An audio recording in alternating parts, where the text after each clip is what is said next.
Hey guys, this is Commander Matthew, and before we start this episode of TREKBACK Tuesday, I want to tell you about my Star Trek podcast. Trek Untold is a weekly interview series where we chat with character actors, stunt performers, writers, directors, and behind-the-scenes people who make the Star Trek universe go at warp speed. Our show is about putting the spotlight on folks who aren't normally in the spotlight. It's about the people who have contributed to Star Trek but aren't in the opening credits of the show. You might not know their names or recognize their faces at first, but I guarantee after you hear our discussions with them, you're going to never forget them again. If you're a fan of not only Star Trek history, but also cinema and television, as well as the entertainment industry and all sorts of other things, you're going to really enjoy hearing this podcast.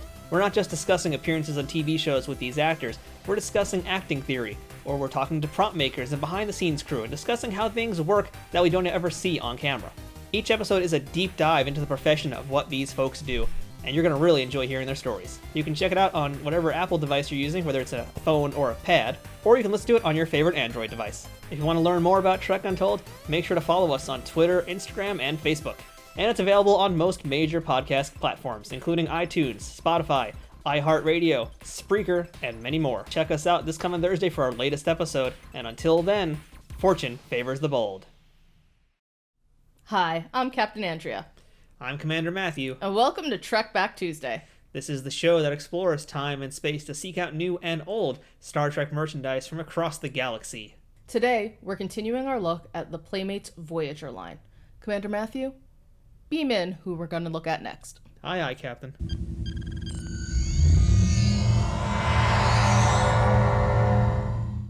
Intruder alert, Captain. Intruder alert. Oh no, it's the Kaizon. Oh no, whatever will we do? Meh. We'll use our superior technology and make him go away. There we go. Problem solved. Exactly. That's a look at the Kaizon figure from Playmates. No, I guess we should actually give him a fair chance. Yes, the Kaizon. I believe the Kaizon were essentially the first real threat to the Voyager crew. Threat. Yeah, a bunch of hobos were a threat They're to the Voyager not crew. hobos, they're nomads. There is a big difference. They're space hobos. They are not space hobos. Oh my gosh, that is not fair. I'm gonna be honest here. When I first watched the pilot of Voyager as a young child, a young ensign, if you will, first time I saw the Kazon, I was like, done. That's when I basically skipped out. I was like, these are the dumbest looking aliens I've seen. I'm out. I'm out of here. This is what you're gonna introduce Voyager to as their first main threat, like you said. These guys, space hobos. I never thought about them like that. Granted, I saw Voyager when I was an adult, as opposed to you as a wee child. Did I think they were the greatest looking aliens? No, but at least they looked a little different than what I was used to seeing. Granted, I don't know. Now I have some strange thoughts about them. I mean, they weren't hobos. They were nomads. They drifted around. I thought the concept of them being interested in, in superior technology, I thought that was interesting. Not the greatest or most, engaging, but at least they had a motive. And they're terrible. They kind of were. I can't keep a straight face. Fine, they were terrible. The only good Kaizon was Aaron Eisenberg. Okay, fine, yeah, they sucked. I'm trying to give them the benefit of the doubt. They kind of sucked. So here's a look at the packaging. This is the second series of Voyager figures. So our Kaizon here is still pretty much the same type of packaging. We see his trading card. We see a little peek at his accessories. Back is pretty much not different either. Yeah, it's the same. It shows you the first wave and the second wave. The accessories, it shows you a bio. And what I noticed, it's not that it was for $9.99. That's fine. But they didn't call it the Kaizon. They called it the Hazon. Yeah, I don't remember where we got it from, but yeah, the typeface these in all the Voyager toys, the K's look like H's. Yeah, it's... And whoever put this into their system didn't know what it was. I don't blame them. Yeah. I just think it's funny seeing it typed out. I just think that also on the bio, you see the names of the different sects, and that part was cool. There's another reason why I don't like the Kaizon. They got the most nonsense names I've ever read in the Star Trek That's thing. Because they were aliens from completely different quadrant that we'd never explored. The Ogla, the Nistrum, the Hobby, the hobos. They are hobos. They are not... They were terrible names. Hey. These are nonsense words. None of them are real words. And I get that's an alien language, but come on. They could have had Neelix isn't a real word. Neelix is a friendly sounding word. For enemies, you'd want to have something that's a little bit better sounding. Like the Vidian? That sounds that sounds better to me, actually, yeah. The Kaizon, the Okampa. Okampa, ladies sing their song, doo-da, doo-da. This is what happens when we review the Kaizon. I'm just saying. You're going off about why it's such a bad name and why their sects are a bad name, but they're not. Whatever. They're alien. Let's beam this dumpster wizard out of the box. Wow. That's insubordination, Commander Matthew. Let's do this. It's over with. Intruder alert, Kaizon on board, because it's such a threat.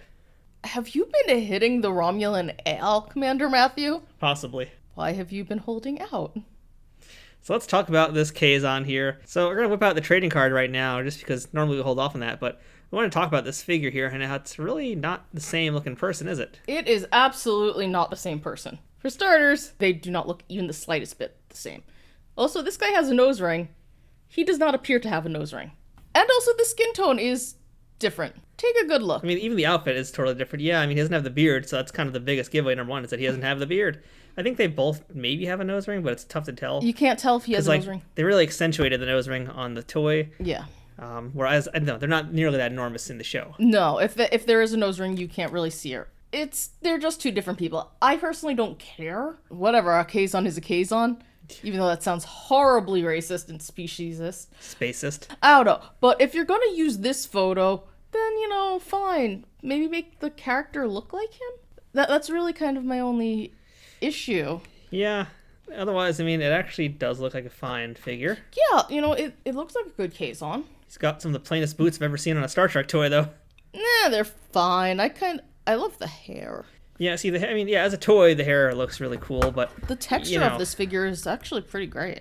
Yeah, texturally speaking and sculpt-wise, it's got a lot going on, at least for the upper body. Like his little vest and his straps have got a lot of texture on them. Even his gloves have some good texture on it. Something on them, but outside of that, it's a very smooth, plain figure. His pants and his sleeves his lower half is pretty plain? Yeah, really, the lower half especially is extremely plain. But they do make a nice little poof at the top of his boots, where it shows that he stuffed his pants in. We don't see that a lot. That's a very important thing to have with an action figure, is pants tucked into their boots. Well, I guess you're going to be running around the junkyard. Wow. If you're going to be running around the junkyard, you got to have them, bugs and stuff to get into there. Trash water.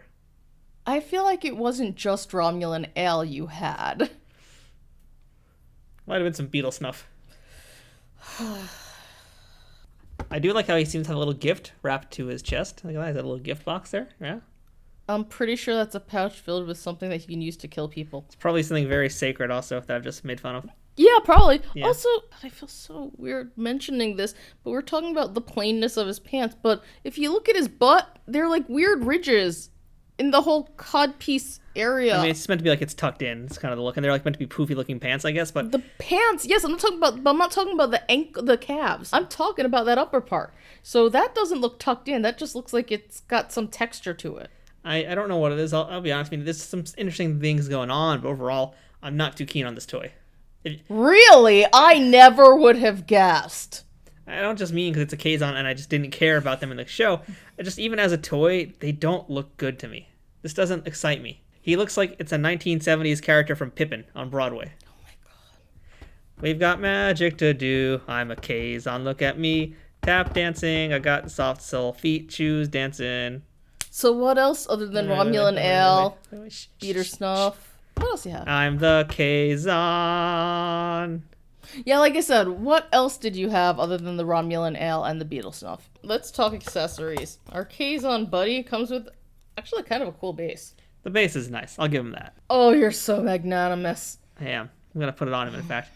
It's rare to see like a black and white style base. Yeah, it's just a cool symbol of the Kaizon. Oh. And this being a Star Trek figure, of course, we have to mention that it's a limited edition figure, as you can see by the number, which is horribly misprinted on the bottom of his foot. Mm-hmm. Even the manufacturers didn't show love to the Kaizons. Let's go ahead and put him on his base, though.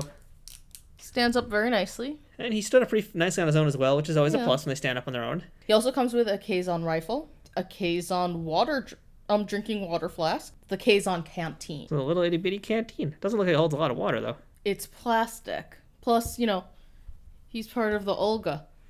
And they needed lots of water. Water was what they really were into. I knew an Olga at the senior center I volunteered at. Is that Olga part of that Olga group?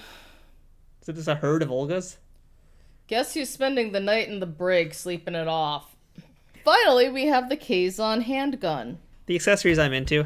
I do like how they are kind of like scrapped together. Yeah, I mean, the Kaizon came across more dangerous than they actually were. Their bark was definitely bigger than their bite.